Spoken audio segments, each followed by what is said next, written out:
nothing that you want will manifest itself unless you aim for it.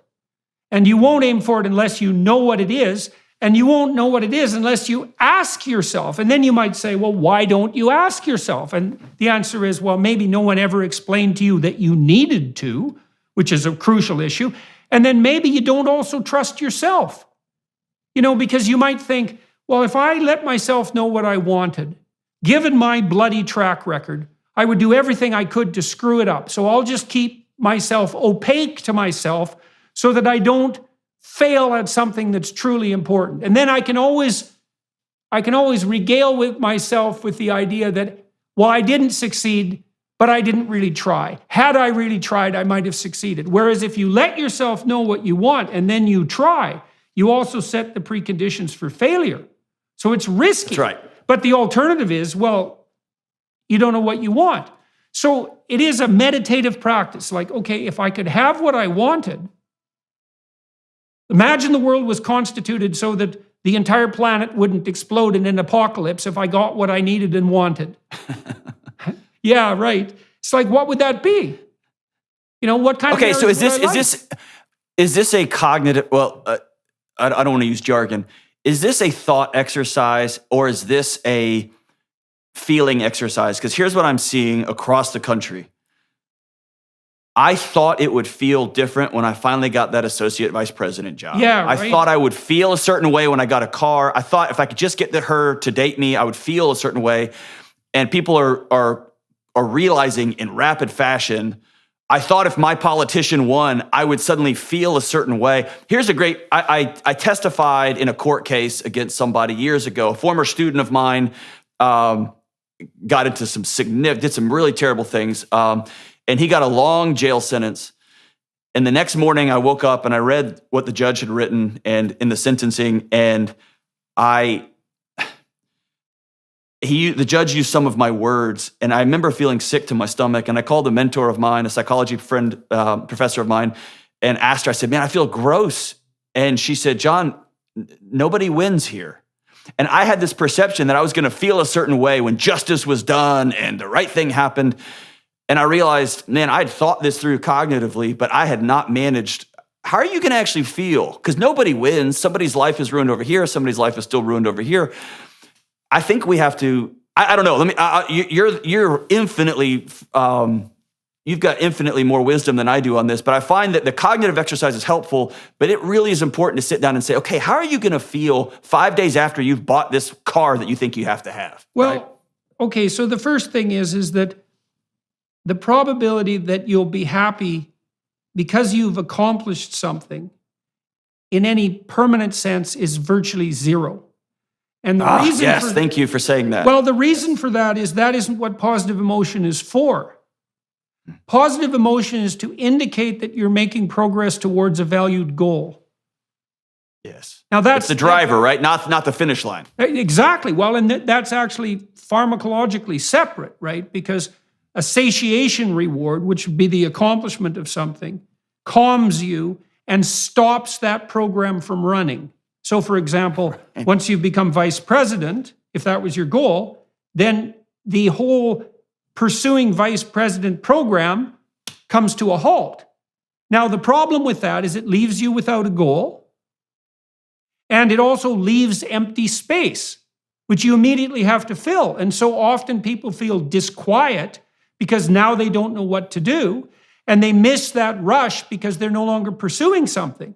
And so it's very important to know that positive emotion is experienced in relationship to a valued goal. And then the question becomes, well, what's the most valuable goal to pursue? And that's really a metaphysical and a theological question.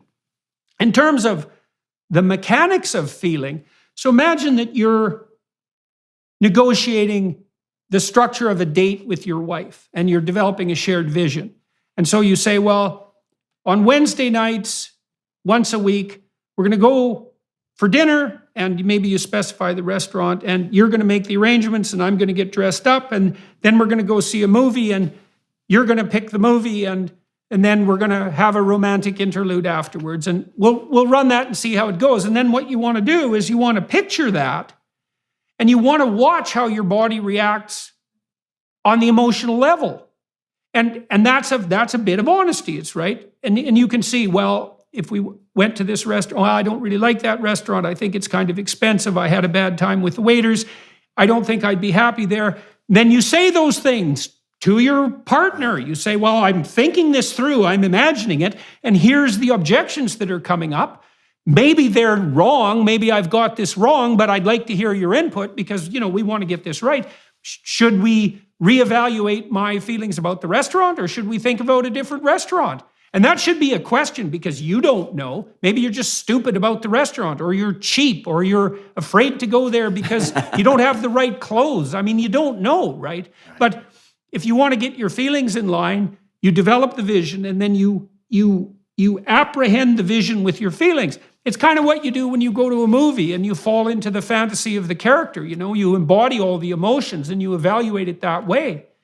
And so, and the other problem with that more goal-directed approach that you described is, like, I think people should plan and they should develop a vision. You have to develop the vision and then be somewhat detached from it because it needs to be updated, right, and modified. And hold it loosely, yeah. Yeah, you hold it loosely. Yeah, that's right, because you're fallible and maybe you can come up with a better plan. Not every minute, because you'll drive yourself mad that way, but now and then. Or I was obsessed as a young higher education professional with becoming a college president until I sat down at the senior leadership table and I realized I don't want that life. I don't want that life. I don't want 24/7, 365 and the politics. I don't want it, asking for money. I don't want that life. And I didn't have a backup plan. I didn't know what to do. I was like, you nailed it. I was completely rudderless because I'd made the finish line the goal. Going all the way back full circle to how you open the conversation, I think that becomes really important to lay out an identity and reverse engineer. Who do I want to be? Who do I want to become? And the goals end up, it's like the old days when you went to grad school. A PhD was simply a high five on a journey of continued learning. I'm gonna continue going down this rabbit hole. And now it's become a destination, and people walk out and announce themselves as educated because I've crossed this finish line. Just because you get across you run a marathon or walk a marathon doesn't mean you're fit, right? Doesn't mean you're healthy. Well, we talked about the necessity of goals. And so there's higher order goals, and you need the higher order goals because they integrate you. And a goal of becoming a college president is a higher order goal than no goal at all and just sitting in your bed and eating Cheetos, right? So it's right. A better plan than no plan at all. But this is where things become profound and serious, and I would say even in a religious sense, because what's religious is about what's profound and serious in some sense by definition. So you might say, well, who should I be? And you might think, well, I should be the college president. I should have this car. I should have this house. Those are all very particularized versions of yourself. And the problem with them is that they're concrete and final actualities and not processes. And so here's a good vision that's a high order vision. And I think it's the vision that our whole culture is founded on.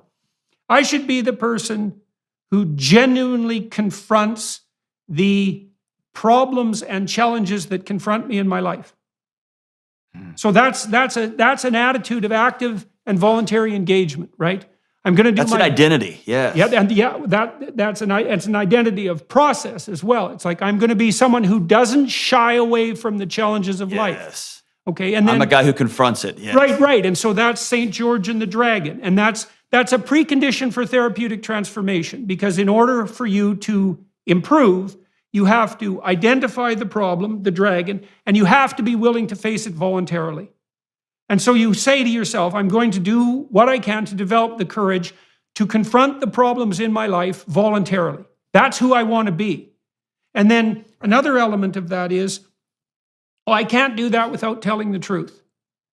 I have to be willing to see what's in front of me, and I have to be willing to admit to myself what I think and feel, and I have to be willing to communicate that. And so you could say, well, that makes your goal something like, to think about it archetypally, you talked about Jungian approaches earlier, is that makes you into a truth-telling hero. And then maybe underneath that, it's like, well, could I become college president? Could I be successful in my business? Could I be successful in my marriage? It's like, that's all well and good. And those are more concretized goals. But the highest order goal has to be something like an approach rather than a final state.